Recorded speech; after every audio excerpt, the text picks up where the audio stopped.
Chadds Ford, Chester County, Pennsylvania.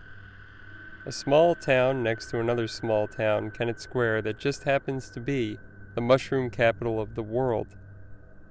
Chadds Ford is on top of a third small town, Greenville, Delaware, right at the state line. And in between these 3 points is a road. A long, dreary, dilapidated road. A rather unassuming road, other than its spooky horror story visage that it puts out. This road holds a sinister legend to it, however. This is Cossart Road, the fabled cult house road that has been going around the internet for the past 25 years or so. Sometimes people still make the journey down Cossart Road. It's not closed. We're free to go anytime we'd like, traveler. As for Cossart Road, however, but is it haunted?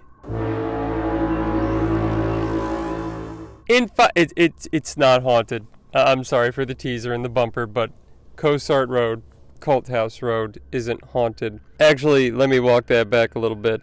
Sorry for the gravitas. And by the way, before I begin, I'd like to introduce you to my traveling partner. This is Dudley. Dudley is a centuries-old being of unspeakable supernatural power. And Dudley loves to travel much like I do, so I take Dudley wherever I can. Let's continue. The stories of Cossart Road, there aren't really anything to them. I don't know for sure if it's haunted. Well, let's go into the history. But to get to the bottom of this, we're going to have to go back to the beginning. To a darker, more sinister time. The 1990s. The 1990s. In the infancy of the popularization of the internet, a website popped up. Ghosts.org. Very simple. Their domain registered to a gentleman who goes by the name Obi-Wan. This is the home of Obi-Wan's UFO-free paranormal page, and has been since 1994. It's gone through many changes over the decades. That's right, decades. But this was kind of a filing center for all of the old copypastas, and as we know them today, creepypastas of the time. One such creepypasta is the Brian Bethel story. You might have heard of it.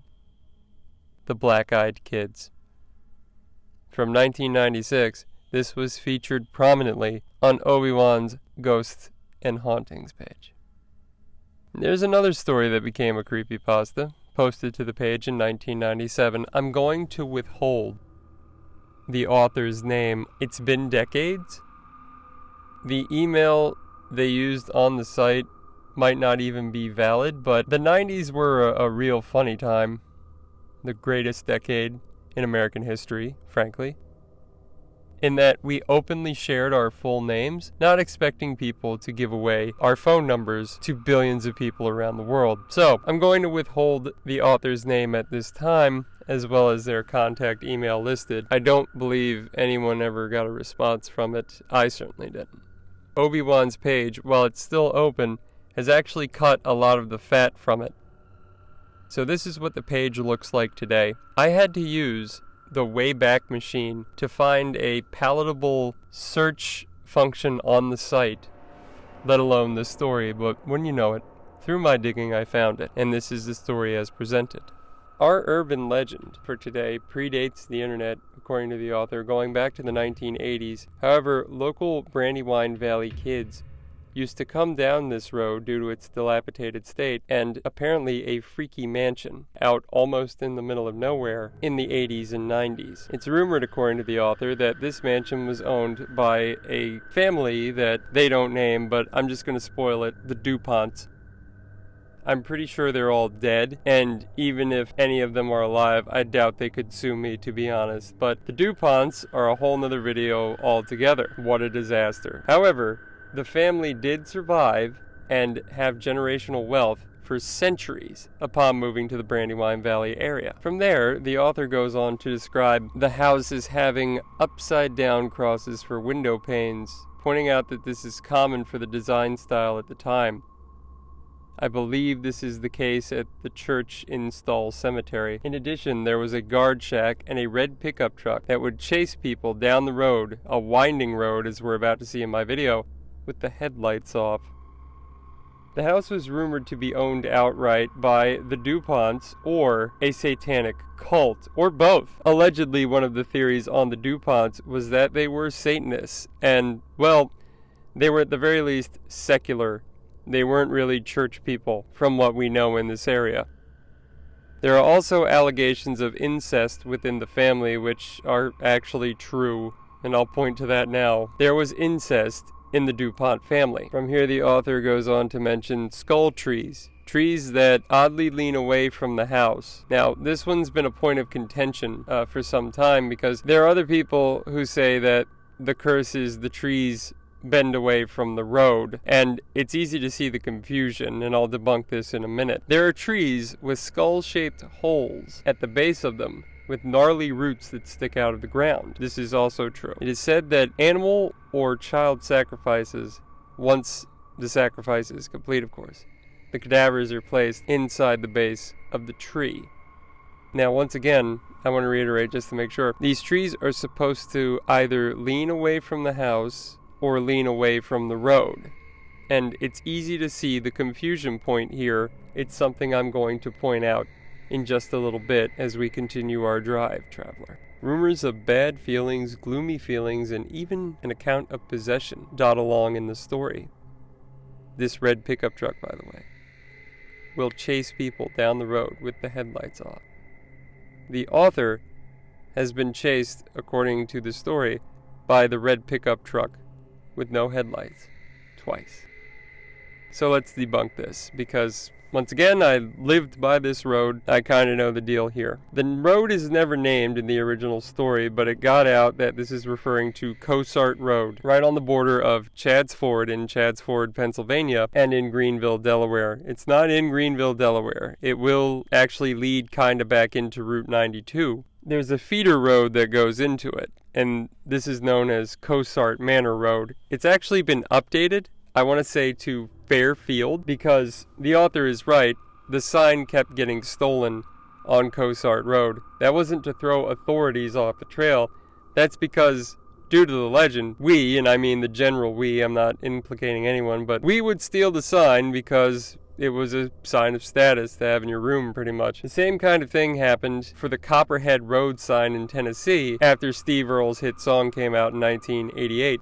Did the DuPonts live here, and were they a cult? Not according to ownership records, which is also in the story. No one could ever really get a lock on who owned the house, according to the author. I myself haven't researched. And while the DuPonts did live in the area, they were pretty open about where they lived. They were strange for their time. They were secular. There was incest. Unfortunately, there were mental health problems that were not come to terms with at the time.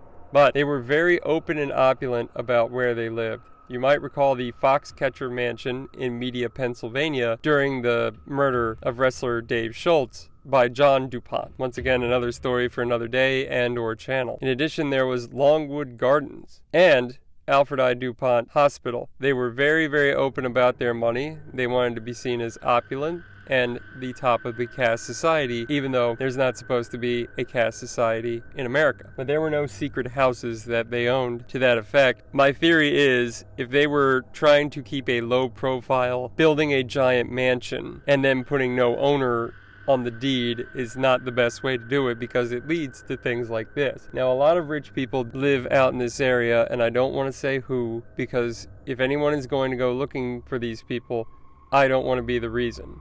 The people who live here tend to buy a lot of acres. This area is a lot of farmland. There are a few houses, which in of itself is strange, especially with all of the developing going on in this area within the past 25 years. Nevertheless, the road is dilapidated, likely because PennDOT and DelDOT don't want to fight over who's going to fix it. And this is the Department of Travel for both states. As for hauntings, there are no reports of any ritual killings or killings of any kind for that matter, on the road over the decades. I doubt satanic cults had much money.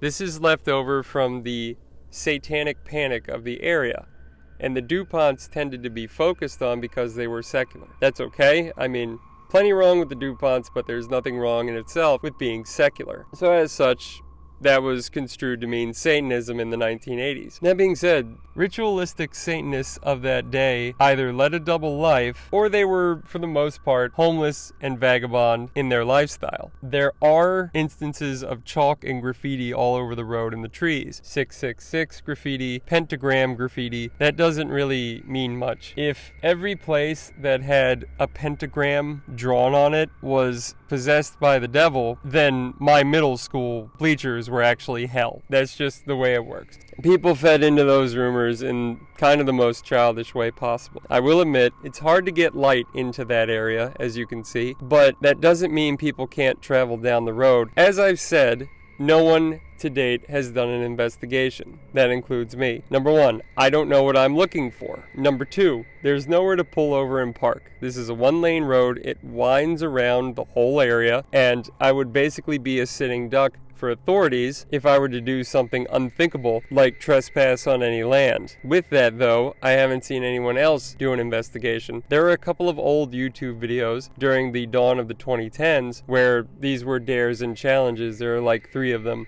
of people going down the evil road at night to see how evil it is. I didn't watch these videos because there's no point. I can drive down it myself anytime I want. Hey, look, here it is. It looks bad, but I don't see any cults. Here's another fun fact. In this general area, not too far from the road, M. Night Shyamalan directed The Village in 2004. This is the area where The Village was. Hey, guess what? Satanic cults never really pestered the actors nor the production. I think if there was a murderous cult nearby, they would have gone after the actors who let themselves be sitting ducks. Just didn't happen. I don't know if M. Night knows the story or not. I've never met him. Maybe it factored into the movie. I can't say it's not haunted because there are 2 historical instances that tend to lead to ghost stories in the area that happened in this vicinity. Number 1, the Underground Railroad went through Chester County. Up at Longwood Gardens, ironically owned by a DuPont at one time, there is the Chester County Historical Society house, which I used to work in. That is very haunted. I was a janitor, and I would be cleaning, and faucets in the men's room would turn on by themselves in front of me. Part of what shaped my beliefs. Furthermore, that house was actually a stop point for the Underground Railroad. In my personal experience, as a lot of the Underground Railroad does go through Pennsylvania, every Underground Railroad house I encounter tends to have claims of hauntings. I haven't been to one yet that wasn't haunted, to kind of paraphrase Joe Nickel. The other event would have been the Battle of Brandywine that took place during the Revolutionary War. The Battle of Brandywine was all over the northern Delaware area, and Brandywine Creek State Park, where the battle was at its bloodiest before it made it to Cooch's Bridge, is just up the road from here. People in the Chadds Ford area have told me personally that this area is often haunted by redcoat soldiers. So take from that what you will. As for the demonic cult, the babies stuffed in trees, and the truck that'll chase you, I think you'll be okay. Until again, I'm the Reverend Victor S. Johnson, and I've been to places you've only read about. Safe travels, traveler.